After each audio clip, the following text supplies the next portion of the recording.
America's newest entry in the program of the exploration of the space above our Earth and the investigation of the planets of our solar system and beyond, is the Apollo Saturn 1B.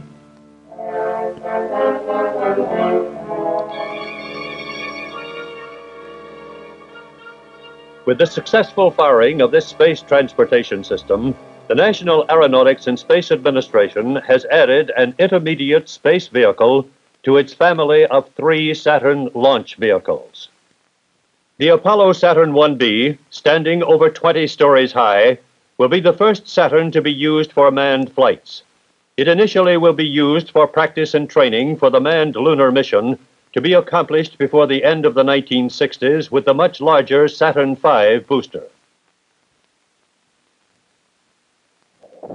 The earlier Saturn, the Saturn I, has completed its flight schedule of 10 firings, scoring an unprecedented success by proving 100% successful in all flights. The Saturn 1B first stage, while appearing to be almost identical to the earlier Saturn first stage, is actually a much improved booster. The cluster of 8 engines was increased in power from 1.5 million pounds thrust to 1.6 million. The weight of the booster was reduced by 20,000 pounds, thus giving the Saturn 1B a significant increase in performance while retaining the reliability factor which the smaller Saturn has so dramatically shown in actual flight. The second stage of the Saturn 1B has more than double the power of the earlier Saturn second stage. This part alone is as tall as a 5-story building. It will later be used as the third stage of the Saturn V. To complete the space vehicle, an instrument unit is added which contains the guidance equipment necessary to place the Saturn on its planned flight path. Above this is the payload, a command and propulsion module and a lunar module, the spacecraft which later will be boosted to the moon by the larger Saturn V to perform the actual manned lunar landing. The story of this enormous Saturn 1B began in 1962 when the National Aeronautics and Space Administration determined to test the complete Apollo spacecraft in Earth orbit as soon as possible. This Saturn would permit manned Earth orbital rendezvous flights to begin a year earlier than previously planned without the expense of a completely new development program. At the Michoud Assembly Facility at New Orleans, the Chrysler Corporation, under the direction of the Marshall Space Flight Center, started production of the booster stage. Using fabrication and assembly equipment similar to that used for the earlier Saturn, the booster began to take shape. The cluster of tanks first was assembled. The 8 uprated engines added, and the intricate engine controls and the electrical network were installed. With assembly completed, detailed quality checks and tests were conducted on the propulsion, electrical, control, instrumentation, and telemetry systems. A central computer complex supported the operation. The booster was next moved on its transporter to the barge Palaemon to start its long trip up the Mississippi, Ohio, and Tennessee rivers to the ground firing site at Huntsville, Alabama. In March 1965, the stage was in the stand at Huntsville, ready for the static firing.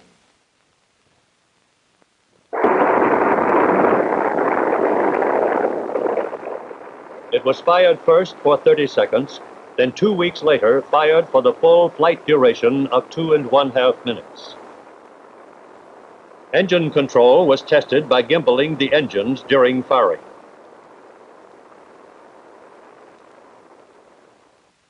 All recorded results indicated the stage was ready for its maiden flight.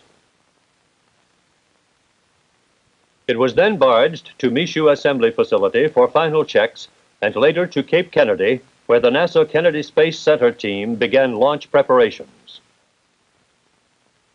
At the same time the booster was being assembled, the second stage was under fabrication at Huntington Beach, California by the Douglas Aircraft Company under direction of the Marshall Center. This completely new hydrogen-fueled upper stage uses a single 200,000-pound thrust J2 engine. Among the unique features of this stage is the use of a common bulkhead to separate the liquid oxygen from the liquid hydrogen fuel. Special insulation on the bulkhead keeps the liquid oxygen from being frozen by the liquid hydrogen, which has a temperature of 423 degrees below zero. The stage was later moved to the Sacramento Test Center for its pre-flight test firing. A full-duration firing of 7½ minutes marked the first time that a fully automatic system had been used to perform a complete checkout, propellant loading, and static firing test on a space vehicle. This engine was also programmed to gimbal in simulation of the guidance commands it would receive in actual flight. After final checkout, the stage was transported by barge from California to the Kennedy Space Center, where flight preparations were underway.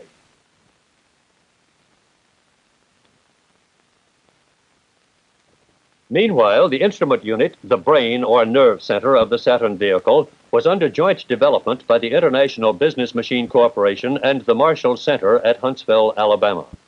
This unit provides the commands for engine gimbaling, in-flight sequencing of the engine propulsion system, staging operations, telemetry, and all primary timing signals. The Saturn 1B instrument unit is essentially the same instrument section which will be used on later Saturn V launch vehicles. The complete payload for the Saturn 1B space vehicle was developed by North American Aviation under the direction of NASA's Manned Spacecraft Center, Houston, Texas.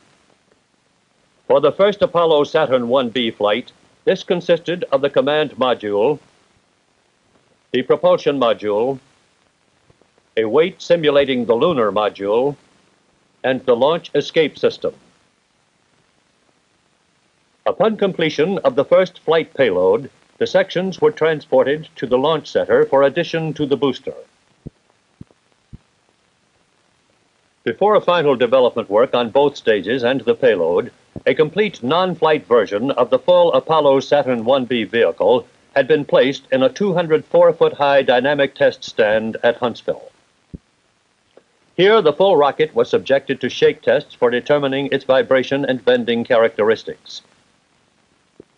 In keeping with the new NASA policy of flying complete Saturn vehicles beginning with the first flight, the vehicle we have seen under development was planned to follow this concept. Both stages and the instrument unit were scheduled for a full test in flight. The command module was complete except for the life support system, and the propulsion module was set to fire its propulsion and guidance system. This first launch vehicle was programmed to perform a suborbital lob shot with the Apollo command and propulsion modules as the payload. They were to be lofted to an altitude of approximately 300 miles by the two booster stages. After the first stage burns and drops away, the second stage burns for 7½ minutes. Then its attitude controls tilt the payload to the proper re-entry position.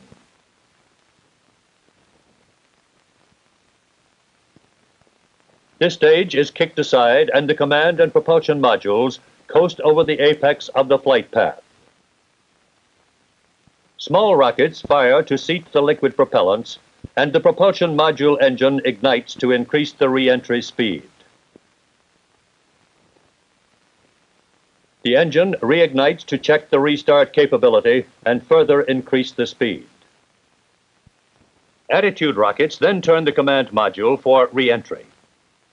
The propulsion module is kicked aside and the Apollo continues toward the thicker air at a speed of nearly 18,000 miles an hour. This mission was planned to provide a major test of the Apollo heat shield at a high re-entry heating rate and to demonstrate the operation of the propulsion module system and other spacecraft functions, including the recovery system. The cover of the Apollo separates, and the main parachutes open at 2 miles above the water to land the test payload in the ocean without damage. Navy ships stood ready in the recovery area with equipment to raise the capsule aboard ship for the return. Later tests would evaluate the success of the re-entry maneuver. 2 motion picture cameras were prepared for installation on the Saturn first stage to provide a permanent visual record of the separation sequence of the second stage from the first stage in flight. They were also set to show the operation of the liquid hydrogen-fueled engine. The cameras were attached to the first stage, and a system was installed to eject them at the appropriate time. Soon after ejection, spring-loaded flaps open to stabilize the cameras and to slow their descent. They re-enter the atmosphere at 7,900 miles an hour. 3 miles above the ocean, a paraballoon fills with gas to expand the balloon. The attached parachute and the balloon produce drag to reduce the capsule impact velocity to prevent capsule damage. The paraballoon also serves as a location aid and floats the camera in the ocean. Upon contact with the water, a fluorescent dye is released to aid recovery. A shark repellent is also released to ward off marine life that could damage the capsule and paraballoon float. A radio beacon attached to the top of the paraballoon transmits a signal to aid recovery planes and ships in the area. The film would be returned to Huntsville, Alabama for study. As the firing time approached, 190,000 gallons of liquid oxygen, liquid hydrogen, and kerosene were poured into the tanks. The countdown proceeded toward the moment of ignition. The firing team made final checks and evaluations. A successful firing would mean that the United States Apollo Saturn program for the conquest of the moon and beyond was proceeding as planned. 5, 4, 3, 2, 1, ignition. The Apollo Saturn 1B lifted slowly at first, then doubled and redoubled its speed.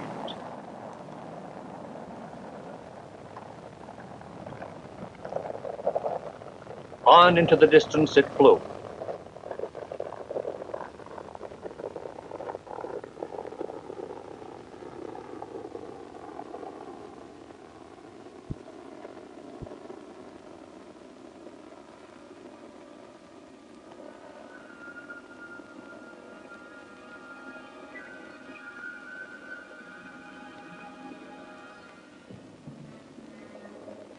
The first stage completed its mission.